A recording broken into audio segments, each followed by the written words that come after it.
Bonsoir à tous, merci de votre attention. Voici les titres de l'actualité de ce mardi. Soulagement pour les enseignants, Astrid Gauthier a été relaxée. Cette institutrice était poursuivie après la mort d'un de ses élèves tombé dans un escalier. Un coup d'arrêt à la baisse du nombre de morts sur les routes, 43 décès lors du week-end de la Toussaint, selon un bilan provisoire, c'est le même chiffre que l'an passé. En revanche, le nombre de blessés est toujours en diminution. Une étude détonnante de la grande distribution sur la hausse des prix, elle atteindrait 3 à 8% depuis le début de l'année pour certains des produits les plus courants. Explication dans un instant. Sangatte, un an après la fermeture, l'afflux des migrants a nettement diminué, mais des groupes de clandestins errent toujours dans les caves ou les terrains vagues. Une poche de tiers-monde au cœur des villes, c'est le document de cette édition. Le réchauffement et ses conséquences, le plus grand iceberg du monde s'est cassé en deux après un orage. À Paris, l'exposition Climax simule le scénario du pire, la capitale sous les eaux en 2100. Enfin, la Coupe du Monde de rugby, on ne change pas une équipe qui gagne. Le 15 de France qui a battu l'Écosse est reconduit face à l'Irlande. En quart de finale, nous irons en Australie. On commence donc avec la fin d'un procès très suivi par les enseignants et les parents d'élèves, car il pose la question de la responsabilité, celui d'Astrid Gauthier. L'un de ses élèves, on en avait beaucoup parlé, avait fait une chute mortelle dans l'escalier en rejoignant la cour de récréation. Eh bien, le tribunal a estimé qu'il n'y avait pas de faute caractérisée. Astrid Gauthier est relaxée. Laetitia Legendre, Catherine Juste.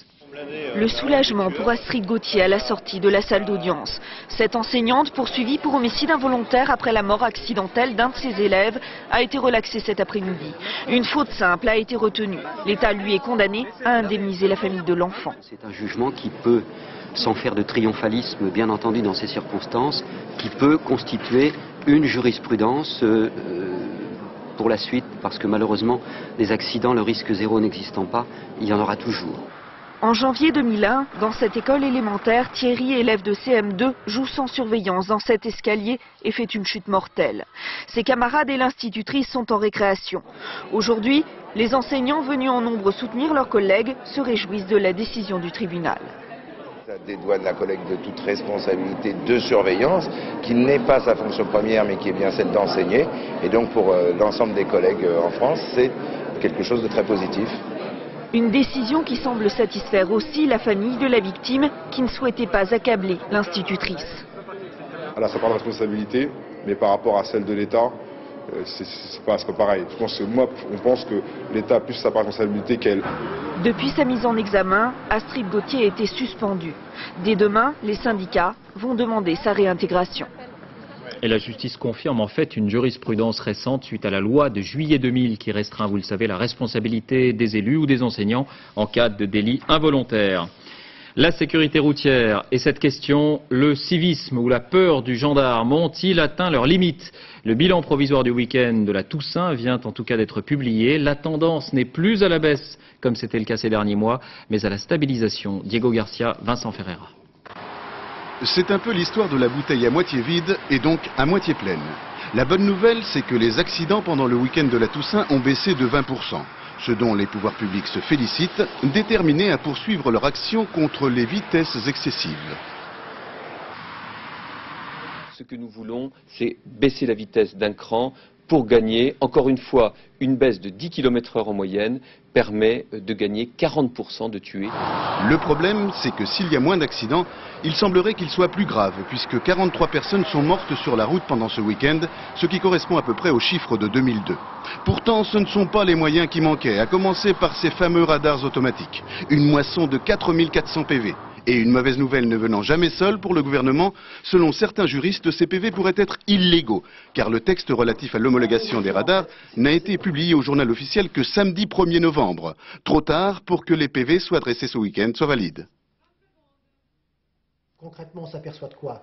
C'est qu'on a eu de nouveaux radars qui ont pris des gens dans l'illégalité. Aujourd'hui, ce n'est pas les contrevenants qui étaient dans l'illégalité, c'était les radars, les ministres. Et on n'a pas eu moins de morts sur les routes. Pas de réponse ce soir du côté du ministère des Transports. Tout cela se réglera sans doute devant les tribunaux. Une chose est cependant sûre, cette éventuelle contestation ne concerne que les contraventions dressées avant lundi.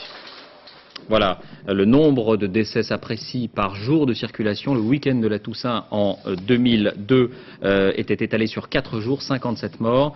Sur 3 jours cette année, 43 morts. Le chiffre par jour de décès est donc le même.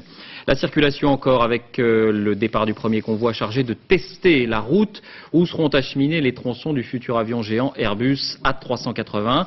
Une route de 240 km entre Langon en Gironde et Blagnac, près de Toulouse, où sera assemblé l'appareil. On a enterré des lignes électriques, abattu des arbres pour permettre le passage de ces semi-remorques qui transportent des éléments de 8 mètres de large et de 14 mètres de haut. Pour l'instant, il ne s'agit que de maquettes. Reportage David Bazier, Sébastien Andelat. À 15 km/h, l'A380 voyage en camion. La grosse maquette grandeur nature teste chaque courbe des 240 km entre Langon et Toulouse. Des bravos sur les routes de Gironde, la nuit aussi fut un succès. Malgré l'heure tardive, des spectateurs comme au Tour de France attendent la grande caravane sur les difficultés du parcours. C'est vraiment exceptionnel, c'est la première fois. Avec tous les travaux qui nous ont compliqué la vie pendant certains moments, ça va changer. J'habite à côté là, j'ai regardé le film et puis j'ai dit tiens, tu vas aller voir. Après des élargissements de voies calculés au centimètre sur image de synthèse, les ingénieurs vérifient si 14 mètres de hauteur, 50 mètres de long, 8 mètres de large passent bien dans un petit village. Heureusement, il y a un pilote dans le camion. Non, la petite traversée du village qui était un peu technique, mais vous avez vu, on n'a pas mis longtemps, hein. Ça s'est bien passé. Mais il est loin le temps de l'Airbus A300. Autre dimension, l'A380 demande malgré les aménagements parfois encore un peu plus de place. On fait des essais, donc c'est normal qu'on rencontre des difficultés, c'est fait pour ça. On fait des mises au point, on fait des relevés, et donc tout ça va pouvoir être corrigé dans le futur et optimisé. En avril 2004, le véritable A380 transitera une fois par semaine, peut-être beaucoup trop, pour une partie de la population du Gers encore très hostile aux monstres aéronautiques. Les transports toujours, des camions sur des trains, cela s'appelle le ferroutage. Et une première liaison a été inaugurée entre la France et l'Italie via le tunnel du Mont-Cenis. Il s'agit, on le sait, de limiter la pollution. Pour l'instant, la mesure est surtout symbolique. Vincent Fourcade, Alexandra Renard. Pour quelques centimètres de trop, ce camion de 40 tonnes restera à quai. Difficile en effet de prendre le train quand on ne passe pas sous les tunnels alpins. Il se passerait quoi? Des dégâts peut-être? Ce routier pensait jouer les pionniers, il en est réduit à faire comme tous les jours. Je suis refusé, il va falloir que je prenne le tunnel sous Fréjus, quoi. Désengorger le Fréjus et toute la vallée de la Maurienne, voilà justement le but de la manœuvre. C'est une première en Europe. 12 camions vont prendre place dans ce convoi pour l'Italie grâce à une technique révolutionnaire. Car tous les engins peuvent désormais embarquer simultanément grâce à ces plateformes pivotantes. Le gain de temps est conséquent, tout se joue en une demi-heure et les poids lourds sont admis à bord sans avoir à subir la moindre modification. Le transporteur n'a pas à faire d'efforts particuliers. S'il a un parc de 200 camions, il peut décider de mettre ses camions du jour au lendemain. Si ça ne lui plaît pas, il reprend la route. Les camions sur les rails et leurs chauffeurs en première classe. 3 heures de voyage jusqu'à Turin. Mais des poids lourds qui se mettent à rouler tout seuls, ce n'est pas forcément la bonne nouvelle du jour pour ces routiers. Maintenant qu'on est là dans le train, c'est repos. Voilà. Donc c'est pas payé. 2 allers-retours par jour pour le moment, avec cet objectif, transporter 300 000 poids lourds par an dès 2007. De bonnes intentions bien accueillies dans la vallée de la Maurienne. Il y passe plus d'1 million de camions par an et plus personne ne les supporte. Imaginez tous ces camions tous les jours, sur l'autoroute, partout, c'est incroyable. Sur les routes, le trafic de marchandises devrait plus que doubler ces 10 prochaines années. Et à ce jour, seuls 8% des échanges s'effectuent par le rail. Transport aérien maintenant avec ce nouveau couac pour un groupe de 263 vacanciers à destination de la République dominicaine. Après avoir embarqué dans l'avion, ils ont été bloqués pendant une vingtaine d'heures lundi et mardi à l'aéroport Bâle-Mulhouse en raison d'un contentieux entre la compagnie aérienne Aéris en redressement judiciaire et le tour opérateur. Sur place, Christophe Nedart, Antier-Stahlschmidt. On leur avait promis le soleil, les voilà bloqués à l'Euro Airport. Pour les passagers de ce vol à destination de la République dominicaine, Bâle devait être une courte escale. C'est devenu leur lieu de vacances pour une nuit. On a eu des informations vers 9 h du soir, pardon. Pas un verre d'eau, rien, on nous a rien demandé. Il y avait des enfants, on ne s'occupe pas de nous, voilà, tout simplement. Donc très déçus. On ne sait pas surprendre à l'avion. Nous avons été pris en otage, tout simplement. On nous a envoyés dans un hôtel très bien, c'est vrai, mais ce n'est pas normal. En cause, un différend commercial entre le tour operator et Aeris, une petite compagnie aérienne en redressement judiciaire depuis le 23 septembre. Ce matin encore, les vacanciers étaient dans le flou, obligés une nouvelle fois de prendre leur mal en patience. De manière, on perd une journée. Bon, à part une journée, écoutez, si on part, c'est pas grave, ça aura fait une péripétie. Hein. On aura passé une nuit en Suisse, c'est rigolo. C'est finalement en fin de matinée que les vacanciers ont pu embarquer et décoller, 20 heures après leur arrivée à Mulhouse. Aeris qui sera fixé sur son sort le 7 novembre. Le tribunal de commerce de Toulouse doit se prononcer sur les offres de reprise de la compagnie. Et les temps sont difficiles pour les compagnies aériennes. D'autres de ces entreprises sont en suspens. À Montpellier, le tribunal rendra sa décision demain pour Air Littoral. Un fonds d'investissement italien s'est porté candidat à la reprise. Les salariés de l'entreprise, vous le voyez, manifestaient devant le palais de justice de Montpellier contre la menace de liquidation. On reste dans le domaine de l'économie avec une étude qui confirme un sentiment exprimé ici ou là, celui d'une augmentation des prix. Les chiffres officiels de l'INSEE semblent pourtant écarter toute dérive inflationniste, mais cette enquête, réalisée par une revue spécialisée dans la grande distribution, insiste sur un phénomène peu connu, l'inflation masquée. Explication Elisabeth Esley, Alexandre Decuit. Depuis le passage à l'euro, les Français pensent beaucoup de mal de l'évolution des prix. L'huile d'olive, la bonne huile d'olive a augmenté de 30% tout d'un coup. Je vois ce que j'ai dans mon porte-monnaie quand je suis passée aux caisses, ce qui me reste ou à la fin du mois, je vois bien. L'INSEE, lui, ne voit pas la même chose. Pour lui, les hausses de prix restent très modérées, plus 2,1% en septembre par rapport à l'année dernière. Décalage flagrant, pour certains consommateurs, l'indice semble irréel. Les plus fortes hausses que l'on constate aussi au niveau de nos indices sectoriels sont souvent concentrées sur justement des produits qu'on consomme plus souvent. Par exemple, dans les produits qui sont les plus raisonnables en termes d'inflation, voire qui baissent, on a les biens durables. Les biens durables, c'est l'hi-fi, c'est les télévisions, c'est des choses comme ça. Mais c'est des choses qu'on n'achète pas tous les jours. Et en ce moment, ce qu'on achète tous les jours augmente beaucoup parce que 20% de nouveaux produits arrivent chaque année dans les rayons, des produits qui plaisent, mais l'innovation, ça se paie. Il y a une inflation de 8,8%, ce que nous appelons effectivement l'inflation masquée. Et ça, les Français ne s'en rendent pas compte immédiatement. À chaque institut, ses indices, à chaque magasin, ses prix. Pas étonnant que les consommateurs aient du mal à s'y retrouver. Un mot des suites du dossier Thomson. On évoquait hier l'alliance avec un géant chinois de la télévision. Et bien dans la foulée, l'État annonce qu'il a vendu sa participation dans le groupe. Il détenait encore 18,5% du capital. Montant de l'opération, 950 millions qui iront donc dans les caisses de l'État. Économie toujours, le nombre de pauvres en France repart à la hausse. C'est en tout cas ce qu'indiquent les statistiques annuelles du Secours catholique pour 2002. 687 000 personnes ont été accueillies dans les centres, un chiffre en augmentation de 2,3%. Deux explications principales, la hausse du nombre des étrangers et celle aussi des familles monoparentales, c'est-à-dire des mères ou des pères qui élèvent seuls leurs enfants. Elles représentent une famille sur trois au Secours catholique à Senlis. Reportage Yann Jiquel, Mathieu Biardel. Véronique Massot fait ses courses le lundi, jour de déstockage des surplus de viande. Son salaire de contrat emploi solidarité ne lui permet pas plus. 450 €, c'est ce qui lui reste pour se nourrir, elle et les 3 enfants dont elle a la charge en alternance. Il y a 7 ans, elle gagnait mensuellement 30 000 francs. Aujourd'hui, la fin du mois commence. Le 15.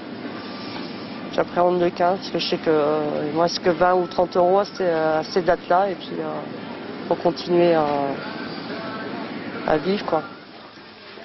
Véronique fait partie des 687 000 situations de pauvreté que le Secours catholique a rencontrées en 2002, soit près d'1 600 000 personnes, dont 745 000 enfants. Au-delà de ces chiffres, ce sont souvent des situations douloureuses à la suite de concours de circonstances malheureux. Un divorce, et puis une boîte qui a fermé, je me suis retrouvée avec des salaires de 3 000 à 4 000 francs. Je ne veux pas rester sur cette situation-là. Pas du tout, j'essaie de m'en sortir. Dans l'Oise, ils sont près de 650 bénévoles à tenter, au-delà de la charité, de sortir de l'isolement les plus pauvres et assurer le minimum. Nous, on peut veiller déjà à ce que la réponse à l'urgence soit effective, efficace, que les gens aient bien leurs droits ouverts, parce qu'il y a quand même des droits sociaux qui ne sont pas négligeables en France. Pour le Secours catholique, avec le durcissement des règles d'indemnisation du chômage, il ne fait aucun doute que les prochaines statistiques seront plus dramatiques encore. Un coup de filet en Bretagne, 5 personnes soupçonnées de lien avec l'IRA véritable, ce groupuscule terroriste opposé au processus de paix en Irlande du Nord, ont été interpellées à l'aube, notamment dans les Côtes-d'Armor. C'est une première, et parmi elles figure un conseiller municipal d'opposition de Guingamp. Christelle Bertrand, Carole Gréco. Nous sommes à quelques kilomètres de Dieppe. Près de ce village dans les bois, les policiers de la DST ont déterré 2 pistolets mitrailleurs, un pistolet automatique et plusieurs chargeurs. Ce matin, 5 personnes sont arrêtées. L'une d'entre elles, c'est Jean-Pierre Élien, conseiller municipal à Guingamp et organisateur d'un festival de danse folklorique. Les autres, un cadre commercial, un employé de banque, un étudiant et la présidente du comité de jumelage entre la ville et Shannon en Irlande. C'est justement sur des liens entre ces personnes et des membres présumés de l'IRA véritable que la police les interroge. Des liens qui laissent sceptiques dans la mouvance nationaliste. C'est pas des gens qu'on pourrait qualifier de militants acharnés. Non, moi je suis complètement étonné de voir qu'on puisse arrêter des gens comme ça. Ces arrestations sont pourtant le résultat d'une longue enquête. DST, renseignements généraux, division antiterroriste ont multiplié les écoutes téléphoniques. De son côté, la police irlandaise a aussi interpellé 2 personnes. La deuxième journée du procès en appel de Boualem Ben Saïd, soupçonné et condamné en première instance pour avoir participé aux attentats de 1995 à Paris. L'islamiste a nié son appartenance au GIA, alors qu'il l'avait toujours reconnu et assumé jusque-là. Ce spectaculaire flagrant délit à Paris. À l'issue de plusieurs mois d'enquête, la police a mis la main sur 258 tableaux volés, dont un Cézanne et un Picasso. Les toiles ont été trouvées à l'intérieur d'une camionnette dans un quartier chic de la capitale. 3 personnes ont été interpellées. Zindine Boudaoud, Patrick Desmully. La police a surpris les voleurs en plein déménagement. Dans la camionnette prise en filature, le précieux butin de plusieurs cambriolages, près de 300 tableaux, dérobé notamment à un riche collectionneur l'année dernière. Signé Picasso, avec une dédicace pour Gilberte et Serge, et une date, le 5/12/58. Un Picasso donc, une toile de Bernard Buffet, plusieurs dessins de Raoul Dufy, un Cézanne. Les voleurs avaient plutôt bon goût. La revente devait rapporter gros, plusieurs millions d'euros. La police a également saisi des armes de poing. Les 3 hommes arrêtés hier seraient liés à un clan de dangereux malfaiteurs aux activités multiples. Les équipes de grand magnétisme sont des équipes qui sont en quelque sorte multicartes, qui dorment dans un certain nombre de secteurs et qui vont le plus souvent là où c'est le plus lucratif.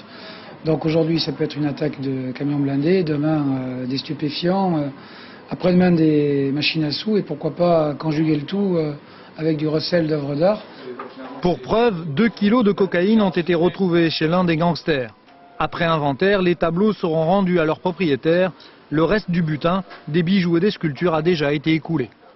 Les policiers, dont un syndicat au moins, en appellent à Nicolas Sarkozy et lui demandent de porter plainte. Une nouvelle fois, c'est un groupe de rap qui est au centre de la controverse. L'une de ces chansons de ce groupe, baptisée Sniper, appelle, je cite, à exterminer les ministres et à brûler les voitures. Yann Fronty, Catherine Juste. Sniper, un nom qui claque. 4 rappeurs venus de banlieue parisienne. Déjà 2 albums, près de 500 000 exemplaires vendus. Ce n'est pas ce clip celui du succès, mais les paroles d'une de leurs premières chansons sorties il y a plus d'1 an qui font bondir un syndicat de police aujourd'hui. On est tous chauds pour exterminer les ministres. Le seul moyen de se faire entendre, c'est de brûler des voitures. S'ajoutent aussi des insultes anti-policiers. Voilà ce que clamait alors le groupe, inadmissible pour des gardiens de la paix. C'est de la violence, c'est de la haine anti-flic qui est diffusée et on appelle au meurtre anti-flic. C'est intolérable et c'est pour ça que nous demandons au ministre de l'Intérieur de bien vouloir réagir au nom de tous les policiers. Pour le leader du groupe, il s'agit juste de la rébellion d'un adolescent. Ce morceau-là, je l'ai écrit, c'est quand j'étais jeune. À l'époque, j'avais pas mal d'histoires avec la justice, etc. Et bon voilà, aujourd'hui c'est plus le cas, j'ai grandi. Maintenant, à l'heure d'aujourd'hui, je vais pas vous dire que j'adore la police, c'est faux. Mais qu'il y a pas mal de choses qui vont pas et que si j'aurais pu les formuler autrement, je les aurais formulées autrement. Ce n'est pas la première fois que le feu couve entre jeunes rappeurs et policiers. Il y a 5 ans déjà, le groupe NTM avait dû subir les foudres de la justice pour des paroles jugées elles aussi outrageantes. À l'époque, les 2 chanteurs avaient été condamnés à 2 mois d'emprisonnement et à 25 000 francs d'amende. Aujourd'hui, le ministre de l'Intérieur examine les suites judiciaires à donner à cette affaire Sniper. Nicolas Sarkozy a mis en place aujourd'hui un observatoire de la délinquance. Il s'agit d'élaborer de nouveaux indicateurs pour que les statistiques ne soient plus sujettes à polémique, selon les termes du ministre de l'Intérieur. Un conseil présidé par Alain Boer, ancien membre du cabinet de Michel Rocard, est composé d'élus de tous bords, de scientifiques, de représentants de la SNCF, de la police, de la gendarmerie ou encore de journalistes. Faut-il parler de bavure? Une information judiciaire a été ouverte après le meurtre d'un patient dans un centre psychiatrique de Marseille. Il s'agit d'un retraité, il était hospitalisé pour une simple dépression et il a été tué par son voisin de chambre. Yannick Aroussi sur place. Que s'est-il passé derrière les murs de cet hôpital? Une enquête est en cours. Pierre, 63 ans, dépressif, a été retrouvé mortellement blessé dans sa chambre en septembre. C'est son voisin, un autre malade, qui s'est accusé du crime. Il aurait cru à l'intrusion d'un cambrioleur et aurait frappé. D'après l'avocat de la famille de Pierre, cette situation est intolérable. Ça devrait alerter le ministre de la Santé, ça devrait alerter les autorités. Il n'y avait aucune structure de surveillance. Enfin, quand même, c'est un lieu de soins. On n'est pas dans un hôpital psychiatrique pour se faire assassiner. Après les faits, le directeur de l'hôpital a diligenté une enquête interne. Pour lui, il n'y a pas de défaut de surveillance. Les éléments que j'ai, encore une fois, ne permettent pas de dire qu'il y a eu une défaillance, quelle qu'elle soit. L'hôpital Édouard Toulouse accueille 300 malades, regroupés comme dans tous les établissements psychiatriques par origine géographique et non par pathologie. Les deux hommes qui partageaient la même chambre ne semblaient pas poser de problème particulier. Pour la pathologie, je le répète, de ces deux patients, que ce soit la victime ou que ce soit la personne qui est suspectée actuellement, il n'y avait aucune raison de suspecter qu'un geste pareil soit possible. La France compte 4 unités d'accueil de malades dangereux. En faut-il plus? Le débat est en cours. Le suspect du meurtre est lui hospitalisé dans un autre établissement du département. Une expertise psychiatrique a été ordonnée. L'heure du bilan à Sangatte. Il y a un an, jour pour jour, le centre de réfugiés fermait ses portes aux nouveaux arrivants. 70 000 personnes avaient transité par là, sur la route de la Grande-Bretagne, où les demandeurs d'asile bénéficiaient de conditions plus favorables. Depuis, le centre a été démantelé, la loi britannique a changé et l'afflux des migrants a beaucoup diminué. Cela dit, le mirage de la terre promise perdure et des dizaines d'hommes candidats à la traversée de la Manche errent encore dans plusieurs ports au bord de la Manche. À Calais, par exemple, vous allez découvrir comment, à quelques mètres des maisons, des écoles, ces hommes vivent dans des caves, des terrains vagues. Une vie de clandestin, c'est l'enquête de cette édition. Elle est signée Dorothée Cochard, Cyril Paquier. Leur premier acte de la journée, c'est de trouver quelque chose à brûler pour se chauffer.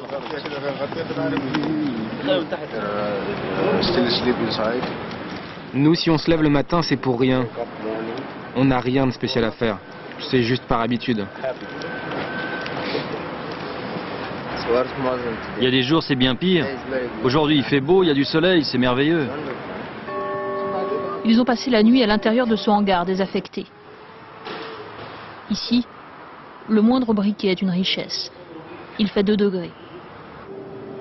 Mais si le froid est une épreuve, le manque d'hygiène en est une autre.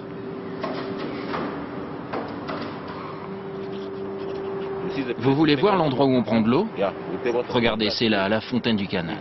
Personne ne se lave entièrement, question de pudeur. C'est ce qu'il faut endurer pour atteindre l'Angleterre.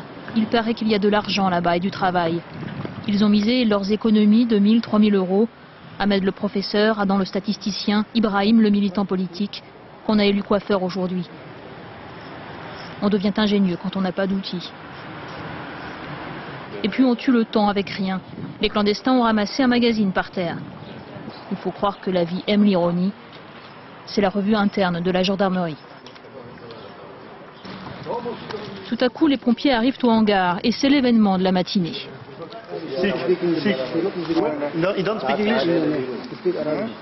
La nuit dernière, le clandestin a essayé de se cacher dans un camion. Le camion a accéléré, le clandestin s'est heurté la tête avant de tomber à l'eau.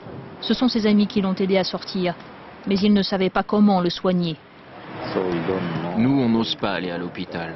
On ne sait même pas où il est, l'hôpital. Et puis on n'a pas les papiers pour se faire soigner. Et on a peur de se faire arrêter par la police. 14 heures. À 100 mètres du hangar, distribution de repas. Merci les associations qui les soutiennent. Sauf qu'aujourd'hui, il n'y a pas assez de repas. Et en plus, il y a de la triche dans l'air.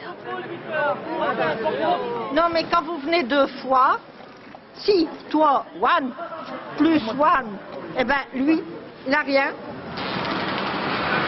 Pour ceux qui sont servis, le repas est vite mangé. Sur le canal, on regarde la course de ces bateaux que l'on appelle optimistes.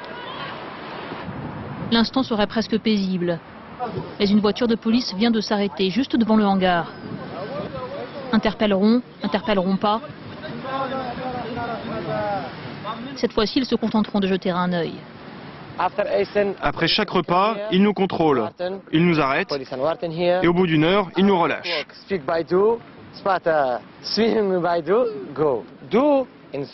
Vous devriez venir cette nuit, vous les journalistes, juste pour voir où on dort, avec mes amis.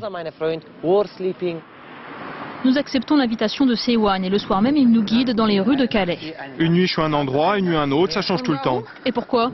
Quoi, pourquoi? Quelle question? À cause de la police. Sewan nous montre son ancienne demeure, un garage de voitures. Ou plus exactement, un local poubelle situé juste à côté d'un garage de voitures, d'où il a été délogé au bout de 3 jours. Et puis Sewan nous fait poursuivre la visite et nous guide dans sa toute nouvelle demeure, derrière les buissons, celle-ci. Ils sont une dizaine à partager la cachette. Il dit que les policiers les ont déjà repérés, mais pour l'instant, il les laisse tranquilles. Comme toutes les nuits, il se prépare pour tenter de passer en Angleterre. Le problème quand vous vous cachez sous les essieux de camion, c'est qu'il y a de l'huile partout. Et des vieux vêtements comme ça, c'est l'idéal. Voilà. Une vieille capuche spéciale essieux de camion. Et là, des gants. Maintenant, on se revoit en Angleterre. Nous ne savons pas si Sewan est passé ce soir-là. Quant aux autres clandestins du hangar, ils ont été interpellés la semaine dernière.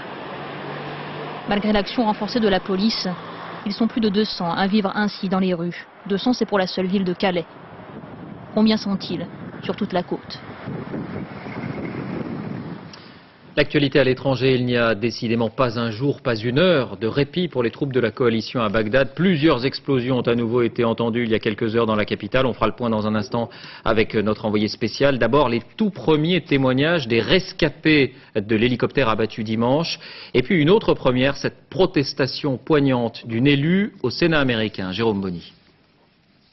Émotion hier au Congrès américain. Présentée par une sénatrice, la liste des 72 soldats morts en Irak pour la seule Californie. Voici ce qui se passe en Irak. Alors peut-être qu'on ne voit pas les corps rentrer à la maison, mais c'est bien ce qui est en train de se passer en Irak. Le bilan s'alourdit en cette période du Ramadan, notamment avec les 16 morts de l'hélicoptère abattu dimanche.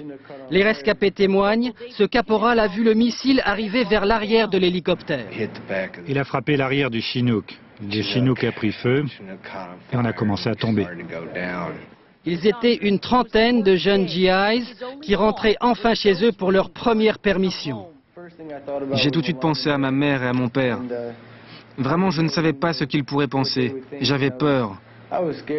Le pilote, lui, est mort et sa famille pleure un héros. C'est une grosse perte. Je sais que d'autres Américains sont tristes aussi. Je le ressens pour nous tous. Chaque jour en Irak, entre 30 et 40 attaques visent des installations pétrolières ou les forces de la coalition.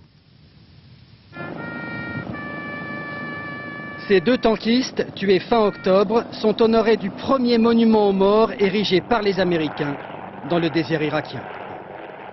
Et on retrouve tout de suite Richard Binet en direct de Bagdad. Bonsoir Richard. On a la confirmation que ce soir encore, de nouveaux attentats ont visé un quartier général américain.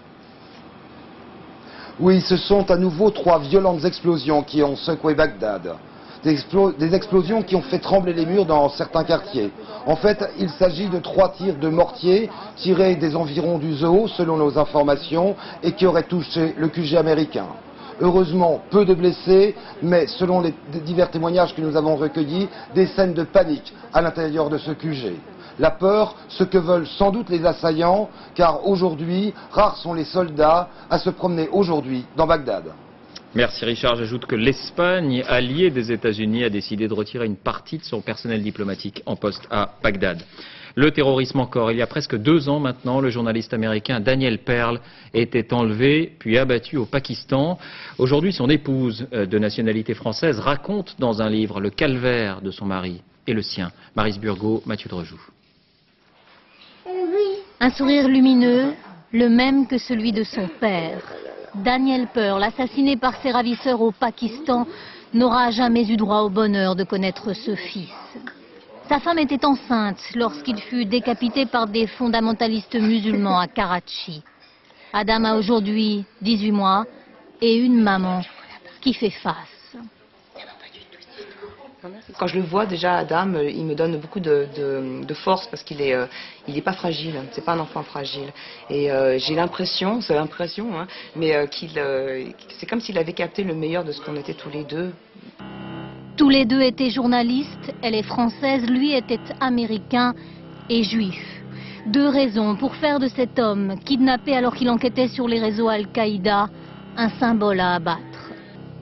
L'objectif des gens qui l'ont tué, c'était de le faire nier, en fait, ce qu'il était. Donc, en fait, on lui donnait la mort pour son identité. Et lui, en fait, quand je dis il a gagné, c'est-à-dire qu'à aucun moment, pas même quand il comprend qu'il va mourir, il va renier cette identité ou les valeurs qui sont les siennes. Marianne Pearl, bonjour. Bonjour.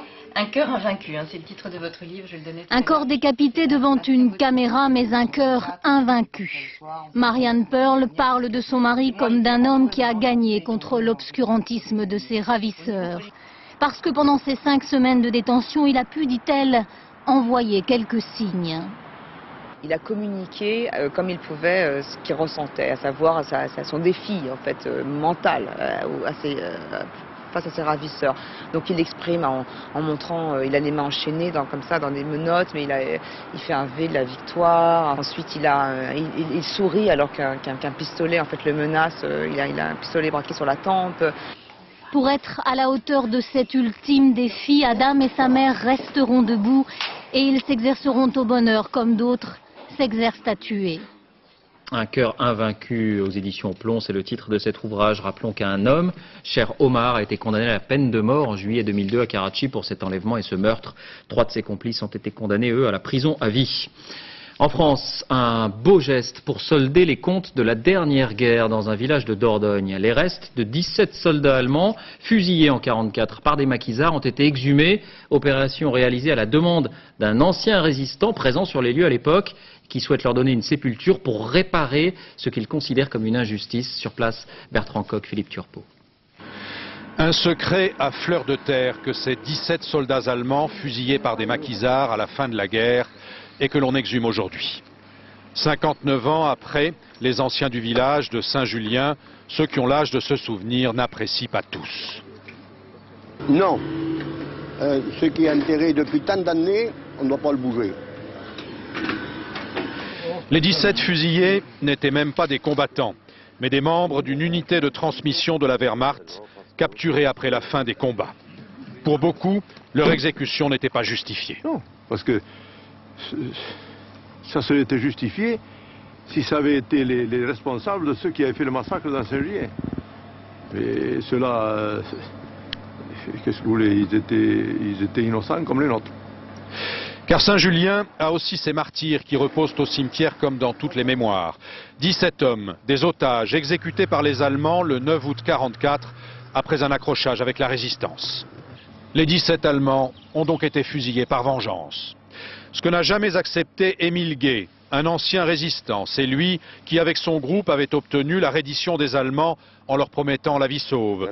C'est lui qui, par son obstination, est à l'origine de l'exhumation d'aujourd'hui. J'estimais que tout militaire avait une sépulture normale et j'estimais que la parole donnée par mon chef à ces Allemands, à l'officier allemand, avait été trahie. Grâce à lui, Saint-Julien, le village à la double mémoire, est enfin délivré de son secret. Le vieux curé bénit les dépouilles des 17 fusillés. Dans quelques jours, elles seront transférées en Charente, dans un cimetière militaire allemand. Environnement, le réchauffement et ses conséquences, le plus grand iceberg du monde s'est cassé en 2 après un orage. Le bloc de glace aussi vaste que 2 départements français flotte dans les eaux antarctiques. On aperçoit sur cette photo satellite les 2 blocs qui flottent désormais côte à côte. Le réchauffement du climat, c'est aussi le thème d'une exposition à la Cité des Sciences à Paris, avec des simulations franchement alarmistes et très impressionnantes. Visite guidée Romuald Bonan, Éric Delagneau. le cœur de Paris transformé en Venise d'ici 100 ans si le réchauffement climatique se poursuit à la même allure. Au même moment, de violents incendies ravagent la périphérie des grandes villes comme Sydney à cause de la sécheresse. Et puis, des montagnes françaises ou italiennes sont privées à jamais de neige sous les 2000 mètres d'altitude. Selon cette exposition qui simule l'évolution de notre climat d'ici 2100, ces scénarios catastrophes, pour l'instant virtuels, se produiront à coup sûr si rien n'est fait pour réduire les rejets de gaz à effet de serre. C'est fatal qu'on fait. C'est la destruction de l'être humain, il se le créera lui-même de toute manière.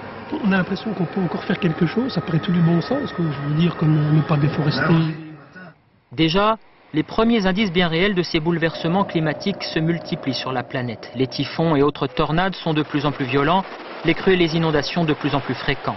Selon certains spécialistes, alors que les températures avaient augmenté d'à peine 1 degré en 8000 ans, dans les 100 prochaines années, elles vont grimper de 2 à 6 degrés en moyenne, un sort inéluctable. Quand on injecte du gaz carbonique dans l'atmosphère, il y reste une centaine d'années. Tous ces gaz restent très longtemps dans l'atmosphère et donc leur effet est un effet cumulatif qui va aller en grandissant. Phénomène aggravant au pôle Nord, la banquise fond de plus en plus en été. À terme, ce changement pourrait remettre en cause tout un équilibre de la planète. Si jamais il y avait une disparition du pôle froid au Nord, à ce moment-là, on peut imaginer qu'il y a des courants océaniques qui pourraient s'infléchir, des courants aériens qui pourraient changer. Le Gulf Stream, par exemple, pourrait changer de trajectoire. Solution à court terme, la réduction des rejets industriels ou domestiques et dans le futur, de gigantesques satellites pourraient être envoyés pour faire de l'ombre à la Terre et la rafraîchir. Sport, la Coupe du Monde de rugby. On connaît la composition de l'équipe de France qui sera opposée dimanche à l'Irlande en quart de finale. Bernard Laporte a reconduit l'équipe type qui a battu l'Écosse la semaine dernière. À l'arrière, on retrouvera donc Nicolas Brusque, préféré à Clément Poitrenaud. Sur place, en Australie, envoyés spéciaux Christophe Duchiron, Jean-François Renou. En Australie, chaque premier mardi de novembre, il y a championnat du monde de l'élégance. Robe du soir en plein jour, femmes à chapeau qui se font belles à l'occasion d'une exceptionnelle course de chevaux, la Melbourne Cup.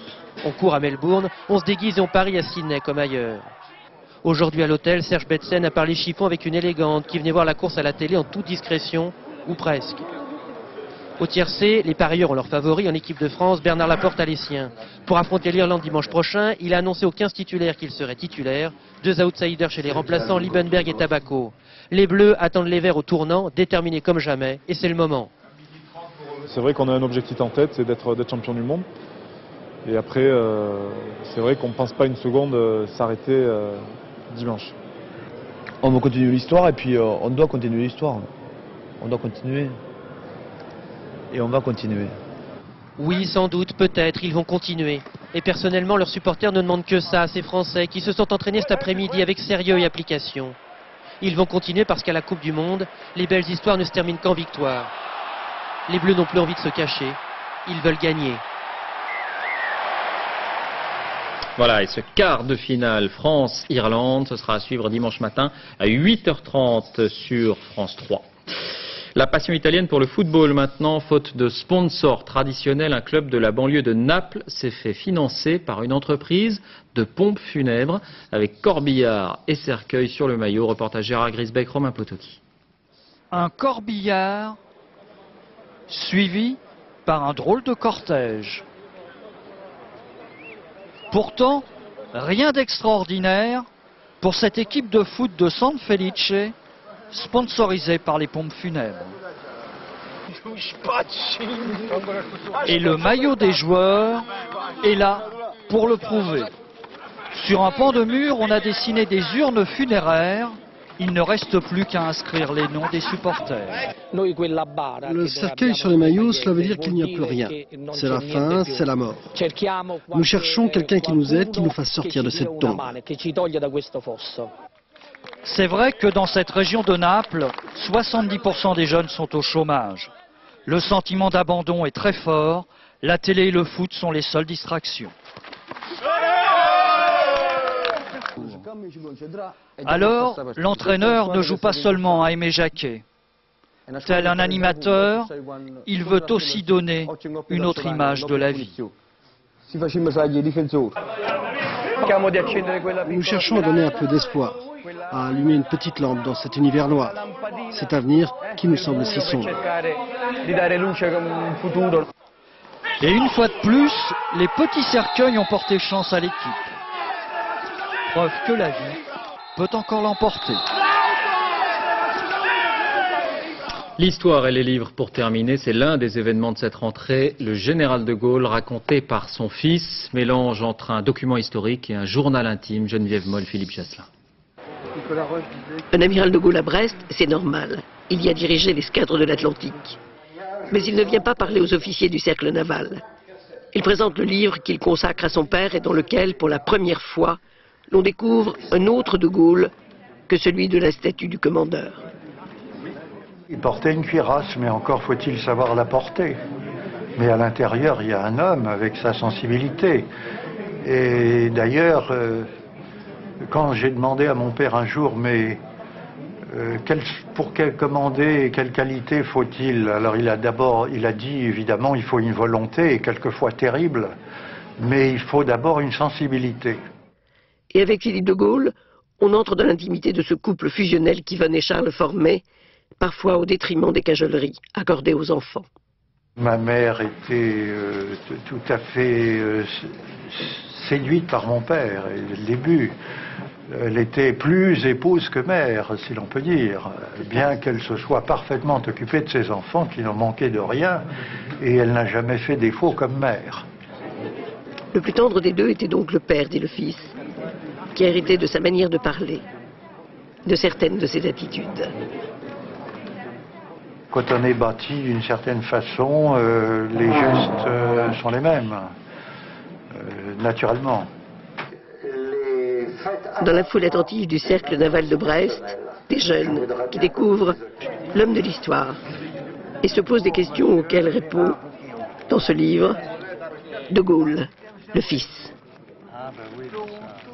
Pour terminer, un mot de la soirée des 7 d'or. Hier soir à Paris, dans la nouvelle boîte de nuit de Johnny Hallyday, l'Amnésia, 10 trophées pour France Télévisions, 4 pour France 2, meilleure émission de société pour Ça se discute de Jean-Luc Delarue, meilleur réalisateur de fiction Yves Simoneau pour Napoléon, meilleure émission de sport Le Tour de France et meilleure émission de divertissement pour le plus grand cabaret du monde de Patrick Sébastien. On va l'apercevoir.